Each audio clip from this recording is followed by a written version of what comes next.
Bonsoir et bienvenue dans nos bureaux, ceux de Jeudi Investigation. Bonsoir, avec une enquête sur un gang assassin et sanguinaire, la fraternité aryenne. Pourquoi se faire un ennemi? Pourquoi laisser l'adversaire vivant? Pour qu'il puisse vous retomber dessus ou s'en prendre à vos amis ou à votre famille? C'est pas ça qu'il faut faire. Si c'est assez grave pour qu'on ait décidé de le tuer, il faut le supprimer. Et on se débrouille pour que ce soit tellement horrible, pour que tout le monde, même dans un milieu violent, se dise « Oh là !» pour qu'ils se disent « Attention, joue pas au con parce que ça risque de t'arriver ». C'est comme ça qu'on contrôle son environnement. Ces gens-là ont fait régner la terreur pendant près de 40 ans dans les prisons américaines. Un gang 100% pur blanc qui s'était constitué dans les années 60 et qui s'était tranquillement baptisé Fraternité Aryenne. Ça a le mérite de dire ce que c'est. Voilà, au moins ils annonçaient la couleur. En fait, au départ, c'était des prisonniers blancs qui voulaient résister aux gangs mexicains et aux gangs blacks qui tenaient les prisons américaines. Alors, ils ont fondé une société secrète à vocation essentiellement raciste. Alors, au début, c'était ça, et puis ils ont fini par prendre de l'importance, par se disperser dans toutes les prisons américaines, et c'est devenu une sorte de simple, si j'ose dire, organisation criminelle avec intimidation, trafic en tout genre, et évidemment assassinat. Oui, avec un bilan pour le moins performant, pour ne pas dire effrayant, puisqu'il pesait 1% des détenus dans les prisons et qu'il réalisait jusqu'à 26% des meurtres et des agressions. En tout cas, tout ce joli petit monde va se retrouver en Californie devant un tribunal. Ça doit être l'un des plus grands procès de l'histoire des États-Unis. Ils vont aller répondre de leurs crimes dans quelques semaines. Oui, il devrait avoir lieu en mai prochain. Et vous allez voir maintenant dans ce film l'histoire de ce petit groupuscule raciste qui est devenu un énorme syndicat du crime aux États-Unis. Alors pour la première fois, des membres de Fraternité Aryenne ont accepté de témoigner devant une caméra de leur épopée sanglante. C'est un documentaire que nous sommes allés chercher chez les Britanniques. Alors attention, parce qu'il y a des images qui peuvent choquer. Get your lights off, get your lights off, get your lights off, get your lights off. Go, go, go, go, go, go. Hit him. Where the fuck's the door? Over there. Go, go.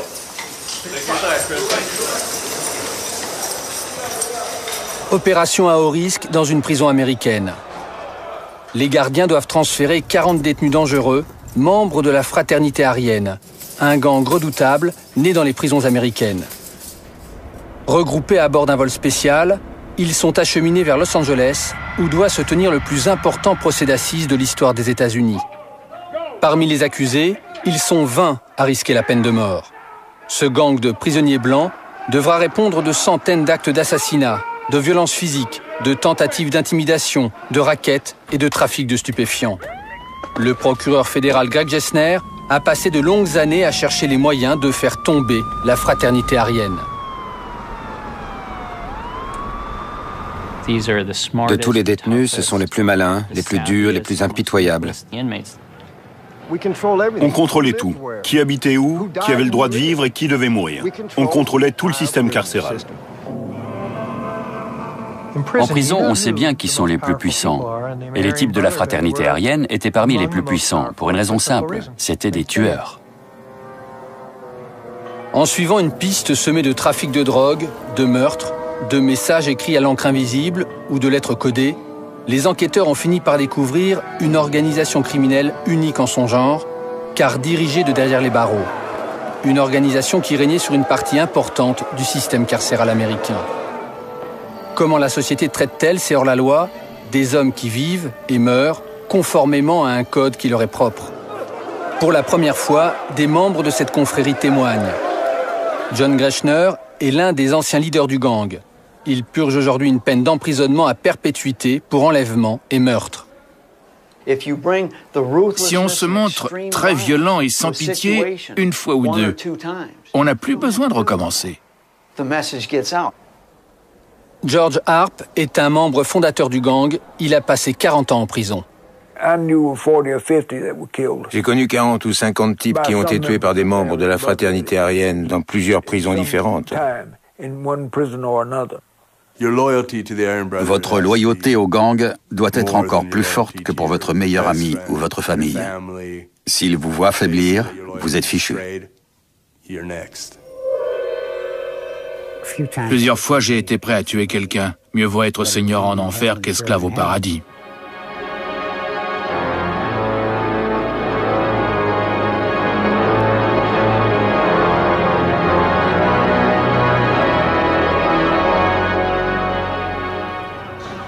Le règne de la Fraternité Aryenne a commencé dans les années 60. dans un contexte de tension et de violence raciale, à l'intérieur même du système carcéral californien. À l'époque, le gang répondait à un vrai besoin dans les prisons de Californie. Il y avait beaucoup de violence raciale et la fraternité aryenne était conçue et structurée pour plus ou moins protéger et défendre les Blancs qui étaient en minorité. Elle n'est pas née comme ça, sans raison. Ça avait un sens dans l'univers carcéral de l'époque. Ce n'est pas une organisation pour la suprématie blanche comme la nébuleuse politique d'extrême droite Nation Aryenne. Elle a démarré avec une orientation raciale, mais elle est traditionnellement alliée à la mafia mexicaine et elle a même contracté des alliances avec des organisations criminelles noires. Ça ne les gêne pas tant que ça fait avancer leurs intérêts. Le moteur, c'est le pouvoir, comme dans tout. Au départ, c'était par solidarité raciale.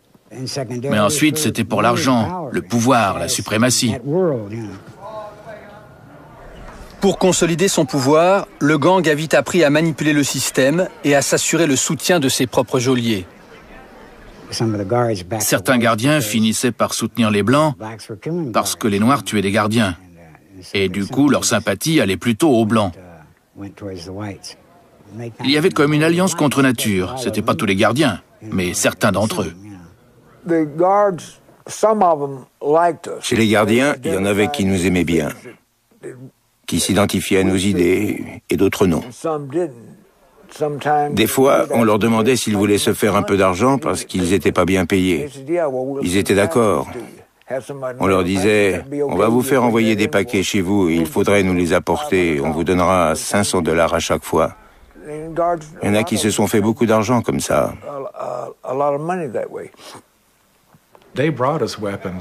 Ils nous faisaient parvenir des armes et aussi des informations. Ils nous donnaient des canifs. Au moment de la promenade ou quand on allait se doucher, les gardiens étaient censés venir inspecter les cellules pour chercher les produits de contrebande. Et très souvent, quand on revenait, le gardien nous disait « Regarde sous ton oreiller » et on y trouvait un canif.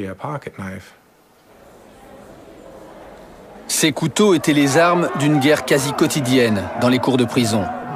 Une lutte incessante pour le pouvoir entre des bandes regroupées par race, d'où le nom de fraternité aryenne. Cette guerre des gangs fait rage aujourd'hui encore. Ce que vous avez derrière les murs des prisons, c'est une sorte de concentré de racisme et de ségrégation. Je pense que le système carcéral s'accommode tout à fait de cette situation, parce que ça leur permet de pointer du doigt toujours les mêmes personnes. Ça permet aussi d'identifier les différents groupes rivaux grâce à certains signes faciles à repérer. Les gens se demandent comment on sait qui est dans tel ou tel gang. En fait, c'est très simple. Vous allez au réfectoire, ils se regroupent en bandes. Les types de la fraternité aryenne étaient toujours assis au fond du réfectoire. C'est à ça qu'on reconnaissait ceux qui en faisaient partie. Dès qu'un nouveau arrive à la prison, il va s'asseoir dans le coin du groupe. Alors on sait tout de suite qu'il est sympathisant ou déjà affidé. Et puis ils ont des signes distinctifs. La fraternité aryenne, c'est le trèfle. Ils ont tous des tatouages différents. Dès qu'un nouveau membre arrive, il se fait tatouer. Le dessin, c'est un bouclier avec une croix gammée et les initiales du groupe. Une fois qu'on a son tatouage, c'est qu'on y est. C'est le signe qu'on a été admis dans ce groupe et qu'on y est pour la vie. Ce qui faisait la particularité de la fraternité aryenne, c'est que les autres gangs, comme la mafia mexicaine ou les Noirs de la Black Guerrilla Family, voulaient attirer un maximum de gens. La fraternité aryenne faisait tout le contraire. Ils disaient, on veut 100 membres maximum, mais triés parmi les plus méchants. Et ça, c'était génial, car ils n'ont fait qu'appliquer le code en vigueur dans les prisons. Si tu viens m'emmerder, je te tue. C'est ça qui leur a donné le pouvoir.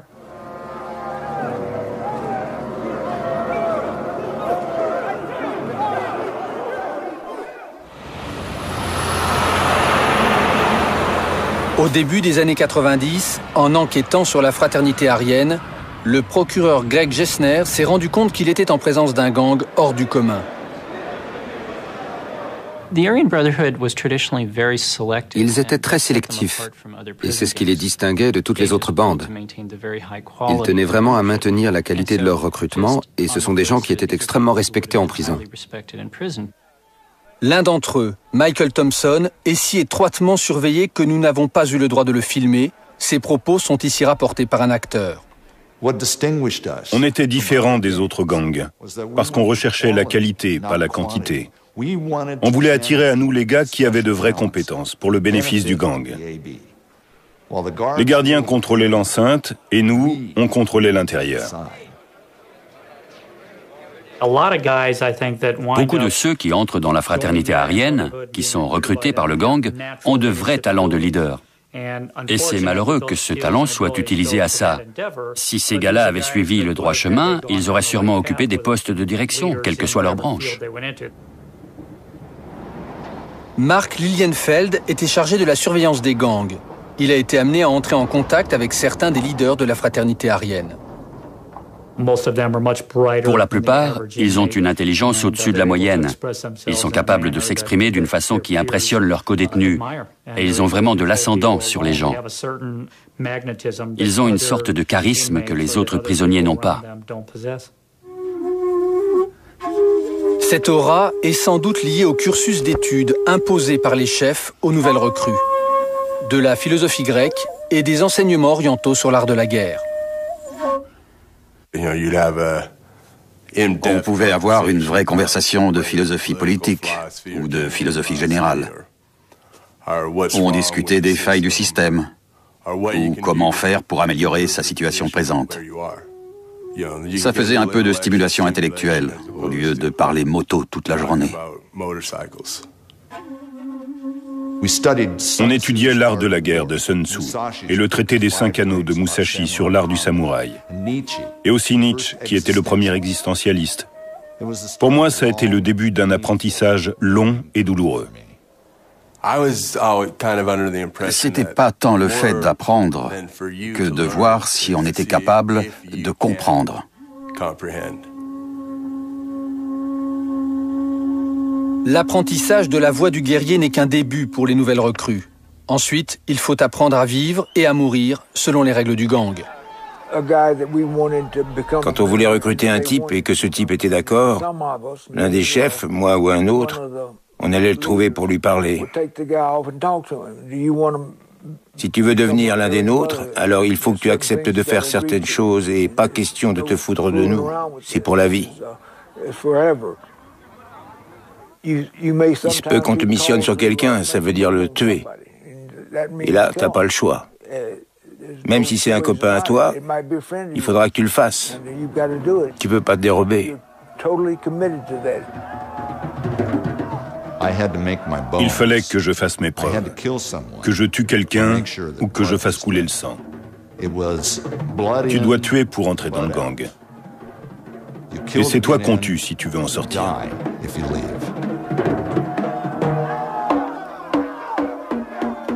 Il fallait qu'on soit sûr que le type était capable de tuer quelqu'un en cas de besoin. C'était crucial parce qu'on n'était pas très nombreux. C'était notre survie qui en dépendait. C'était la guerre et on pouvait mourir n'importe quand.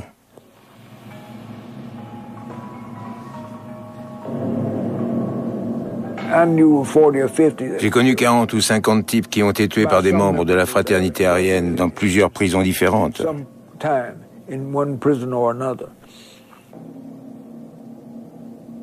Selon Gessner, la fraternité aryenne est responsable d'innombrables meurtres et agressions physiques. La violence était leur carte de visite.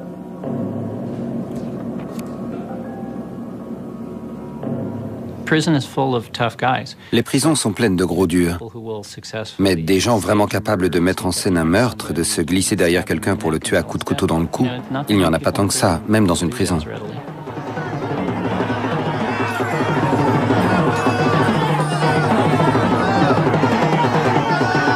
L'administration pénitentiaire a souvent cherché à étouffer les meurtres commis par le gang.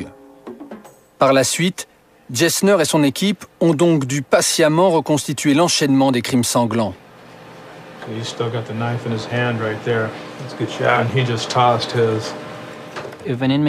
Dans une prison, quand un détenu en tue un autre, très vite, tout le monde est au courant. En un sens, ça simplifie les choses. Si vous avez un témoin qui vient vous dire « je sais qui a fait le coup ». Mais en même temps, on n'est pas sûr que ce soit vrai. Ce n'est peut-être qu'une rumeur de cellule. Ce qui ne s'était encore jamais fait, c'était de considérer la fraternité aryenne en tant qu'organisation. Jamais on n'avait monté un gros dossier contre les principaux leaders, par exemple, pour attaquer le gang de front. Jusqu'à présent, on se contentait d'isoler un ou deux membres pour des crimes bien précis.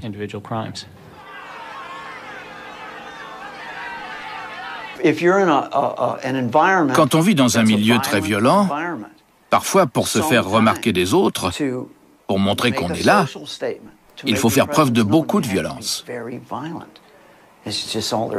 C'est tout, c'est comme ça. Si on se montre très violent et sans pitié une fois ou deux, on n'a plus besoin de recommencer.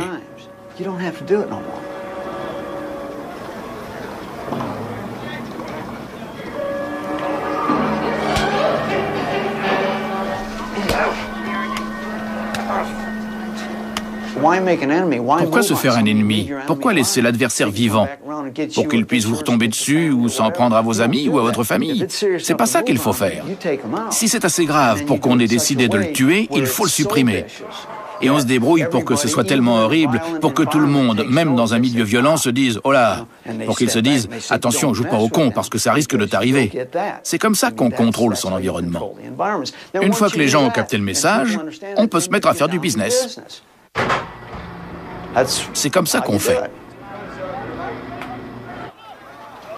On a commencé le racket. On prenait des paris sur les matchs de foot. On dealait de la drogue.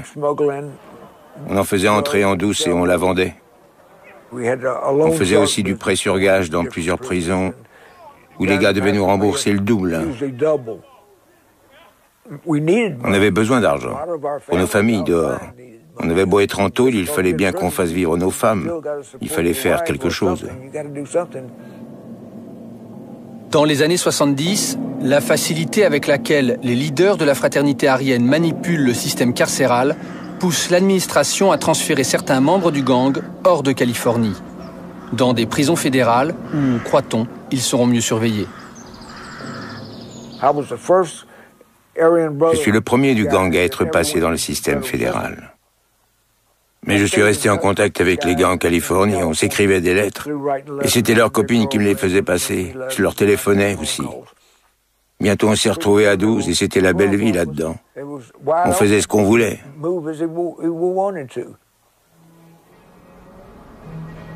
Le gang avait pris le contrôle des prisons de Californie grâce à son code guerrier. Le fait de déplacer certains de ses chefs va tout simplement leur permettre d'étendre leur influence à travers tout le système carcéral américain. Je pense que ça fait partie de la condition humaine d'être capable d'agir sur son environnement. Même si pour cela il faut s'associer à d'autres qui ont choisi la violence. La violence attire l'attention, un point c'est tout. Ce qu'il faut comprendre, c'est que la vie en prison, ça n'a rien à voir avec la vie dehors. Les codes moraux sont complètement différents. C'est une vraie société à part.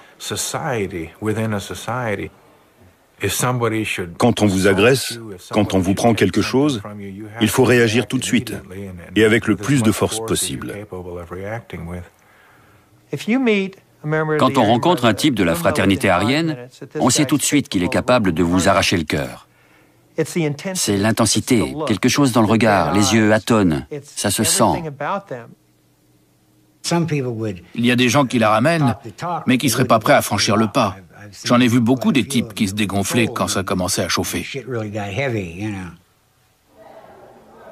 La force physique n'est pas la seule arme de la fraternité aryenne. Le gang règne aussi par la psychose et par la peur.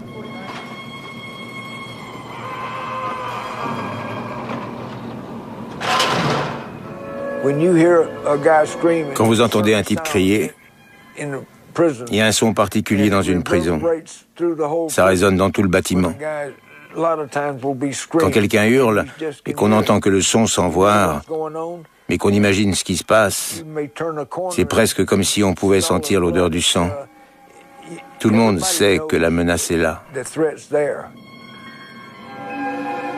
Vous vous rendez pas compte à quel point les gens ont peur en prison. Moi, j'avais pas idée.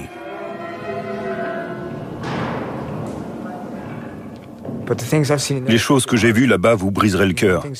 Des actes tellement cruels, sadiques. Ils sont très bons pour ça dans ce gang. Si vous ne voulez pas jouer leur jeu, ils vous lâchent pas. Si vous refusez de passer leur drogue, ils se vengent. Si vous refusez de tuer pour eux, c'est vous qu'ils poignardent. Leur truc à eux, c'est les coups de couteau. Un seul coup, ça suffit pas. Il en faut plusieurs. On en a vu jusqu'à 35. C'est rapide, c'est violent, c'est cruel. Pas question de code de déontologie. Ils vous tranchent la gorge, ils vous arrachent les yeux. C'est comme si tout d'un coup ils étaient pris d'une soif de sang. C'est quelque chose qui vient de très loin, qui est nourri par la colère et la haine, et qui remonte à leur plus jeune âge. Quand on regarde l'histoire de ces gars, ils ont tous le même genre de parcours. Ils ont grandi dans des foyers très violents. La violence, c'est tout ce qu'on leur a appris. Quand on regarde leur vie, c'est presque toujours le même schéma. Ils ont été élevés comme ça, dans la violence. Le plus souvent dans des maisons de redressement. On leur a appris à être comme ça. J'étais fasciné par leur façon de parler, leur façon de marcher, le respect qu'ils suscitaient et les relations qu'ils instauraient avec les gens de même calibre qu'eux. Ça vous plaisait? Ça me fascinait. Je me disais, ça y est, je vais être des leurs, moi aussi. Ils étaient devenus comme ma famille. En 1982, les détenus assurent leur propre défense lors d'un procès. Ils citent comme témoins d'autres membres du gang et la justice les regroupe dans la prison de Chino. La fraternité aryenne en profite pour tenir une sorte de congrès. Objectif, redéfinir les orientations du gang. Mike Thompson est à l'origine de cette initiative audacieuse. On avait constitué un comité directeur dans la prison de Chino en 1982 pour faire évoluer le gang en organisation criminelle de racket, une sorte de mafia, et non plus une simple petite bande branchée violence raciale et drogue. On voulait prendre le pouvoir à l'intérieur, mais aussi à l'extérieur des prisons. Ils ont pu se réunir dans la prison pendant plusieurs jours, et même plusieurs semaines d'affilée. Et pendant ces réunions, ils ont pu parler stratégie, budget, personnel, communication, exactement comme une organisation légale. Ils ont donc instauré de nouvelles règles. Ils ont défini leurs nouveaux objectifs. Tout ça s'est décidé à ce moment-là. J'ai été élu à ce comité en même temps que 9 autres membres pour diriger le gang et réorienter ses priorités, pour passer de la violence raciale au racket. On s'est même fait photographier dans la cour comme des hommes politiques en campagne. Mais notre programme à nous, c'était le meurtre, l'extorsion, le trafic de drogue, le racket.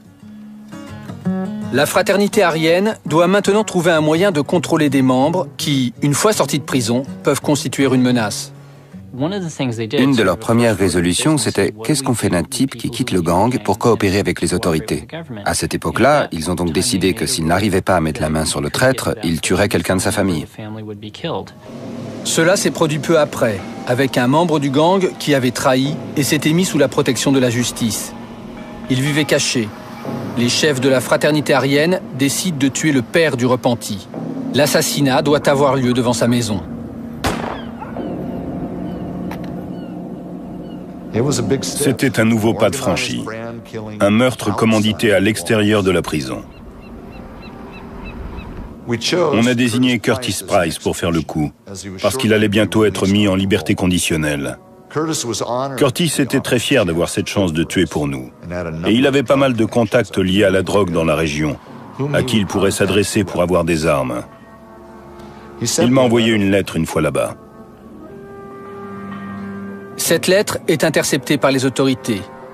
Elle marquera une étape décisive dans l'obtention de renseignements sur le fonctionnement du gang. Ce message a l'air tout à fait normal, mais on remarque quelque chose dans la marge. On dirait que le papier a été mouillé, puis séché. ce qui suggère la présence d'encre invisible. Il en existe de toutes sortes, y compris l'urine d'ailleurs, qu'ils ont sûrement beaucoup utilisée. On peut essayer de révéler le message en chauffant le papier ou en le regardant à la lumière bleue.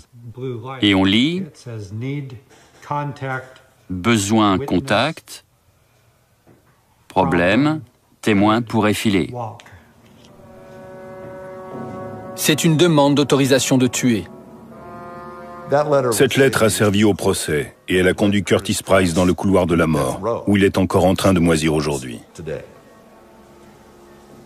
Et moi, j'étais en train de devenir un monstre. J'ai commencé à me regarder en face. Il n'était plus question de combat ou de code guerrier. J'étais écœuré de voir que je m'étais menti à moi-même. J'ai lâché l'affaire. Et là, je suis sous haute surveillance, 24 heures sur 24, enfermé dans un quartier de très haute sécurité pour me protéger de leurs couteaux et pour protéger la société de mes méfaits. Après ce meurtre de sang-froid, Michael Thompson devient le principal informateur de la justice sur la fraternité aryenne. C'est lui qui révèle à la justice l'ampleur de cette organisation.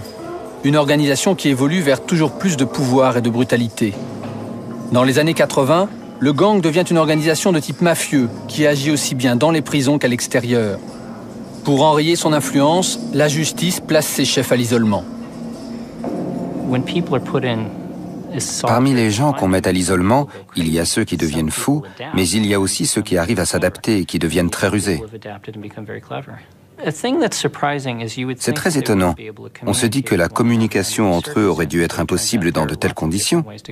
Mais en fait, il existe des tas de moyens de communiquer. Dans beaucoup de prisons, bizarrement, on peut se parler par les toilettes, par les conduits d'aération. Mais ce n'est pas tout. Par exemple, dans une cour de promenade sur laquelle donne la fenêtre d'une cellule, même s'ils ne peuvent pas s'entendre, c'est typiquement le cas où la communication est possible parce que la plupart d'entre eux connaissent le langage des signes. De même, ils peuvent écrire des lettres à l'extérieur. Ils ont le droit, même si leur correspondance est épluchée. Ils peuvent faire passer des messages codés. Le déchiffrement de ces messages n'a pas été facile. Les enquêteurs ont découvert toute une série de codes très complexes. Le plus remarquable était tiré d'un ouvrage de la bibliothèque de la prison, les écrits d'un espion anglais du XVIIe siècle, Sir Francis Bacon. La méthode la plus complexe qu'on ait rencontrée est celle de l'alphabet codé. Pour cela, il faut mélanger deux alphabets qui ont l'air identiques, mais comportent en fait de légères différences, comme de petites queues à certaines lettres, par exemple, ou des lettres plus épaisses. Ce sont des signes discrets très subtils. Une fois cette différence identifiée, on remarque alors que la page d'écriture comporte en fait deux types de caractères typographiques. Le type A, lettre épaisse, et le type B, lettre fine, qui se combinent par groupe de 5. Il existe 25 combinaisons de A et de B correspondant chacune à une lettre de l'alphabet. Il suffit alors de remplacer ces combinaisons de type A et B par l'alphabet pour qu'une longue lettre apparemment anodine révèle son message court et sans appel. Message confirmé, va à Washington, D.C. Le code a beau être subtil, encore faut-il pouvoir faire parvenir le message au destinataire à l'extérieur de la prison. Pour faire circuler les messages à l'extérieur, on avait toute une bande de femmes associées, des sympathisantes très radicales qu'on pouvait manipuler. On les appelait des mules.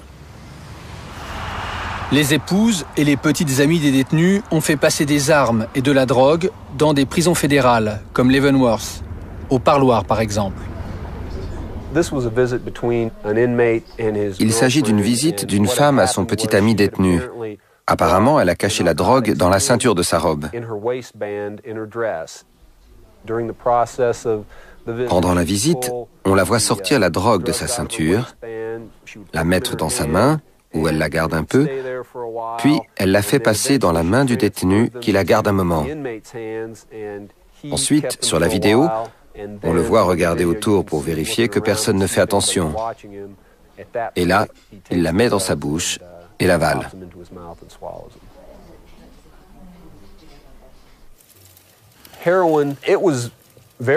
L'héroïne était très importante pour la fraternité aryenne, parce que c'était sans doute leur principale source de revenus.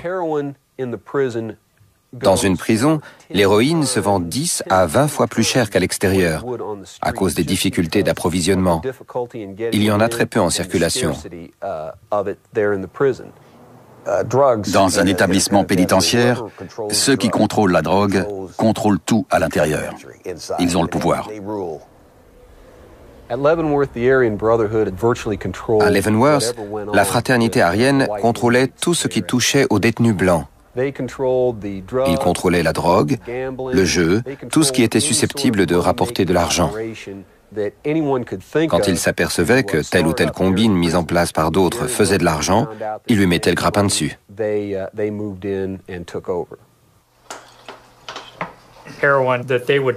L'héroïne qui circulait était en général noire ou marron et très épaisse. L'héroïne et les méthamphétamines sont les deux drogues le plus souvent vendues et utilisées par les membres de la fraternité aryenne. Ce sont des drogues très lucratives, faciles à trouver et faciles à faire entrer en douce.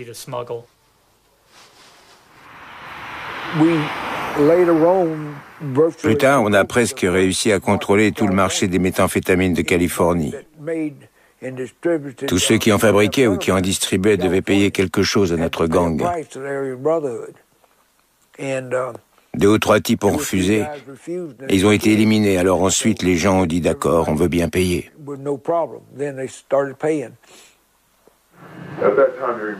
À l'époque, on faisait tous tellement de fric avec ça qu'on ne voulait pas que les gardiens sachent où allait l'argent. Alors on avait des boîtes postales un peu partout. Vous dites beaucoup d'argent. Oui. Mais encore. Moi, je ne faisais que la marijuana, mais rien qu'avec ça, pour mon compte personnel, je gagnais entre 1500 et 3000 $ par semaine. Le trafic de marijuana, d'héroïne et de méthamphétamine devient une des principales activités de l'organisation des deux côtés des grilles. À la fin des années 80, le gang possède son propre réseau de laboratoires de drogue à travers toute la Californie. On estime le revenu de ce trafic à $1 million déposés sur des comptes bancaires. Cela finance un réseau toujours plus puissant. L'heure est alors au nouveau partenariat. Il y a eu une alliance entre la fraternité aryenne et la mafia mexicaine, une autre bande carcérale. Ce partenariat ne relevait pas d'un quelconque idéal de rapprochement entre les peuples. Il s'agissait plutôt d'assurer aux membres de la fraternité aryenne et à leurs associés un approvisionnement régulier en drogue.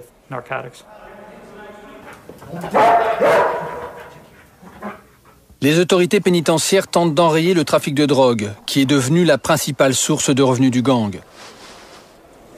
À Leavenworth, 1/4 de la population carcérale est accro à l'héroïne. En fouillant les détenus qui dissimulent de la drogue jusqu'à l'intérieur de leur corps, les gardiens recueillent aussi des indices sur les autres activités du gang.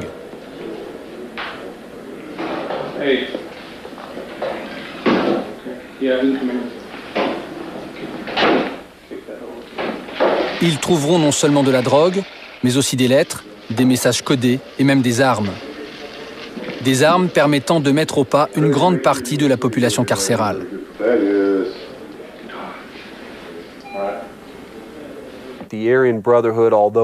La fraternité aryenne représentait moins d'1% de la population en termes d'effectifs, mais ils étaient responsables de 26% des actes de violence recensés dans la prison. C'est pour ça qu'ils étaient tellement redoutés. Ils étaient capables d'intimider une bonne partie de la population au quotidien. Le succès du gang, fondé sur un recours systématique à la violence et à l'intimidation, commence à faire des émules dans le milieu carcéral. Pour beaucoup de détenus dans le reste des États-Unis, ils deviennent de véritables modèles. Leurs méthodes et leurs stratégies sont imitées. Au Texas, des groupes racistes constituent leur propre gang estampillé Fraternité aryenne. On s'en est inspiré parce qu'à l'époque, on parlait beaucoup de l'action de la fraternité aryenne en Californie. Mais on ne savait pas dans les détails comment elle fonctionnait. Notre but à l'époque, c'était d'essayer d'imposer la suprématie blanche dans les prisons du Texas. On a commencé à avoir de gros problèmes avec les gangs en 1984-85.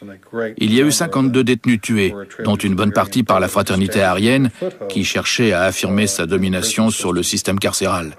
Par exemple, il y a eu un meurtre à la prison de Darlington, au Texas. Un type qui était sur le point d'intégrer le gang a tué un autre membre de la fraternité aryenne. Ça s'est passé dans la salle commune, comme ça, sauvagement. Le meurtrier était à 2 mois de sa libération conditionnelle.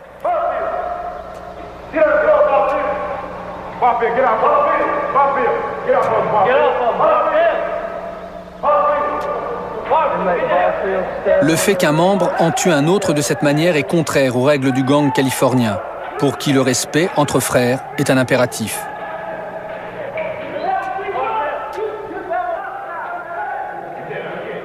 Pendant des années, les gardiens ont regardé les gangs s'affronter sans réagir. Mais la situation devenant trop incontrôlable, les prisons du Texas ont pris la décision radicale d'isoler les membres du gang du reste des détenus. Tous ceux qui étaient identifiés comme membres du gang ont été isolés et placés en unités séparées. On s'est retrouvés enfermés là, comme au zoo, pendant des années et des années.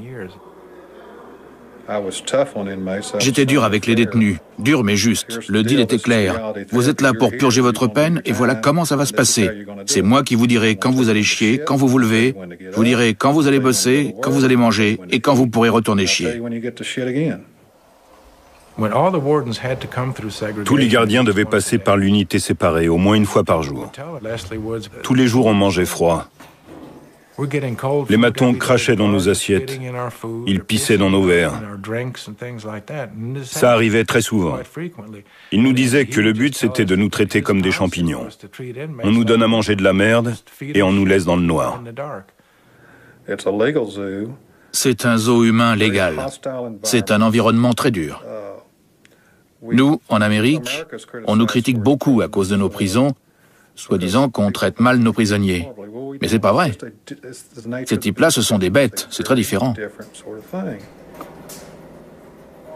L'Amérique est une société qui veut garder ces gens-là derrière les barreaux.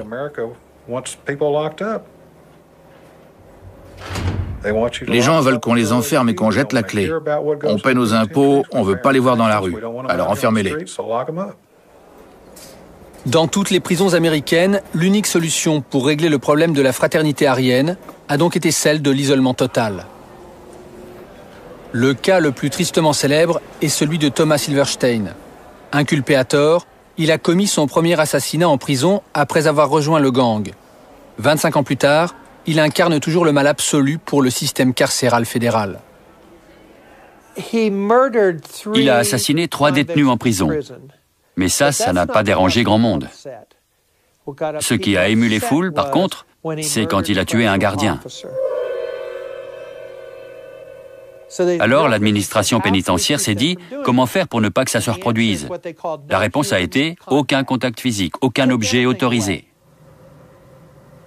Ils ont mis Silverstein en caleçon, ils l'ont placé dans une cellule éclairée 24 heures sur 24, sans rien. Juste de la nourriture, de l'air et un peu d'espace. C'est tout ce qu'exige le règlement. Pour eux, ça revient à mettre un animal en cage. Pas question d'ouvrir la porte, pas question de le laisser sortir.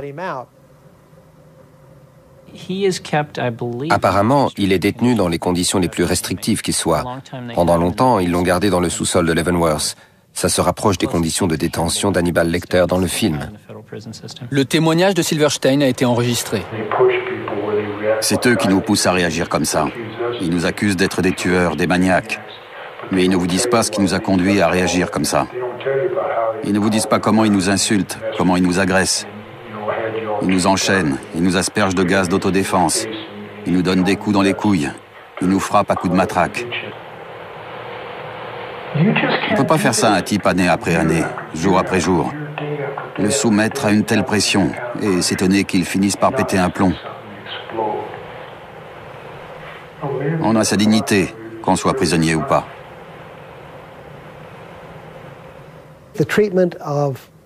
Le traitement réservé à Tommy Silverstein n'a qu'un objectif, celui de le casser psychologiquement pour le punir. Et ça, c'est indigne d'une société qui se dit civilisée. repertoire of a civilized society. À l'isolement et avec peu de chances de réhabilitation, les membres du gang sont confrontés à la perspective de passer leur vie dans un enfer de béton. Ma vie est un peu celle d'un moine dans une cellule. Prière et discipline. J'organise chacune de mes journées avec précision, ce qui me permet de garder à peu près toute ma tête. Si j'endure ce que j'endure, c'est pour pouvoir me dire, quand ils me relâcheront, que j'ai survécu. Comment est-ce qu'on peut rester enfermé comme ça pendant 17 ans, 25, 30 ans, 40 ans? Vraiment, je n'ai pas la réponse. Tout ce que je peux vous dire, c'est que les gens qui ont survécu à ça, sans céder à la folie, sont vraiment les individus les plus endurants qui soient. Mais c'est triste que cette qualité soit ainsi gâchée. Deux cas en particulier illustrent ce gâchis humain. Rick Flinga, après une libération inattendue, est devenu écrivain et enseignant, un professeur très respecté de ses élèves. Edward Bunker, qui fut l'un des plus jeunes et des plus violents détenus de la prison de Saint-Quentin, est devenu acteur, scénariste et romancier. Il a joué dans Reservoir Dogs et il est l'ami de nombreuses stars. J'ai gagné et je m'en suis sorti. C'est encore pire aujourd'hui dans les prisons. Ça s'est durci, il n'y a pas de programme d'aide, c'est surpeuplé. Il y a 160 000 détenus dans les prisons de Californie. Aujourd'hui, que font les services pénitentiaires de leurs plus dangereux prisonniers? Ces hommes qui, pendant des années, ont commis des actes de violence sans précédent et que les autorités n'ont pas su contenir. Ils les ont enfermés, 23 heures sur 24, mais le problème n'est pas réglé pour autant.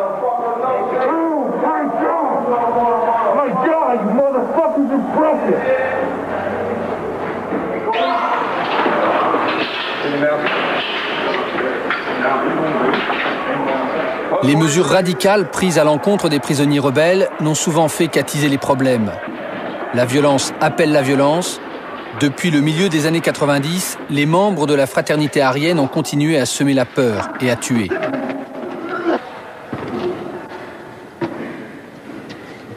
Get down!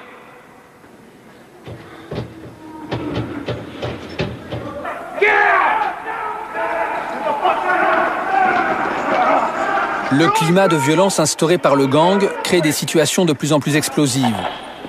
Non seulement pour le personnel pénitentiaire, mais aussi dans les rangs des rebelles toujours plus nombreux.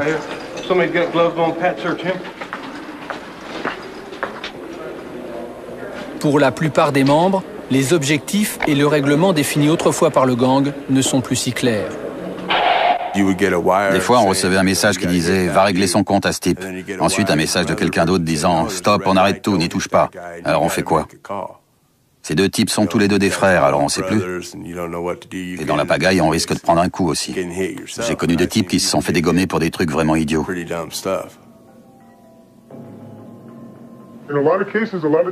Il y a beaucoup de types qui se sont pris un avertissement ou un mauvais coup.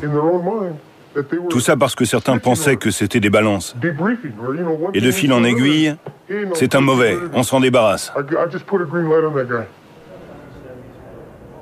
D'anciens membres du gang, déçus et isolés, commencent à se tourner vers Gessner et son équipe. Ils racontent les abus de pouvoir et les meurtres cyniques. Par la suite, ces témoignages joueront un rôle crucial. Chaque fois qu'un détenu tourne le dos à la fraternité aryenne, il renseigne les autorités pénitentiaires. Il y a des armes cachées là, là, là et là. Ils détiennent des renseignements qu'on n'aurait jamais pu obtenir sans eux. Si vous regardez la liste des victimes du gang, ce sont souvent des membres qui sont tombés en disgrâce. Je vais prendre le cas d'Art Rufo, qui a longtemps été membre de la fraternité aryenne ici, à la prison de Pelican Bay. J'ai été amené à juger son assassin et cette personne m'a raconté que certains leaders du gang l'avaient convaincu que Rufo était une balance. Et il a ajouté « Mais ensuite, je les ai entendus rire en disant qu'ils m'avaient manipulé, que c'était pas vraiment une balance. Et tout d'un coup, je me suis rendu compte que j'avais tué mon meilleur ami, mon copain de cellule depuis des années. Et tout ça pour rien. » Je me souviens que j'ai étranglé un type parce qu'on disait qu'il était pédophile, alors qu'en fait, il battait sa femme. Mais je l'ai étranglé. Et ça m'a vraiment mis mal à l'aise. Je pense pas qu'il était pédophile. Je pense qu'il était là seulement parce qu'il frappait sa femme. J'ai vu des gens se faire tuer et le meurtre maquillé par les flics, se faire poignarder. J'ai vu des gens se faire balancer du 5e étage. J'ai vu des gosses se pendre en prison. J'ai été l'un de ces gosses.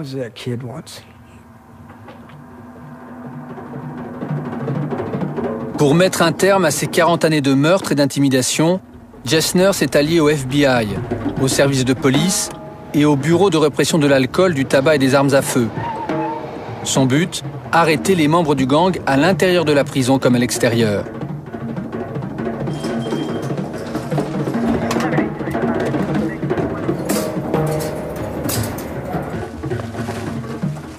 Jusqu'à présent, les crimes commis par la fraternité aryenne étaient jugés un par un.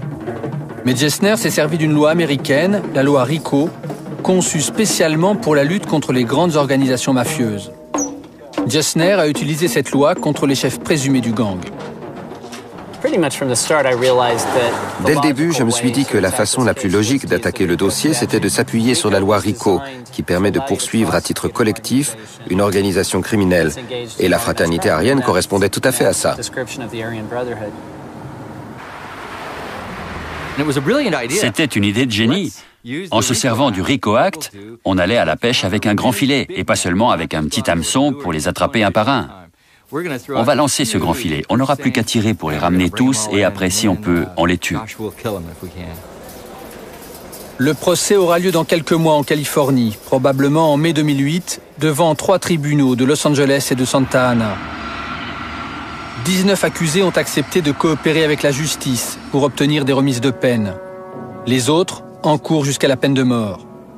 Au terme de 6 ans d'enquête, la fraternité aryenne est décapitée. Mais les gangs communautaires n'ont pas disparu. Ultraviolence, racisme, désespoir, toutes les conditions sont toujours réunies pour que naissent d'autres gangs sur le modèle de la fraternité aryenne.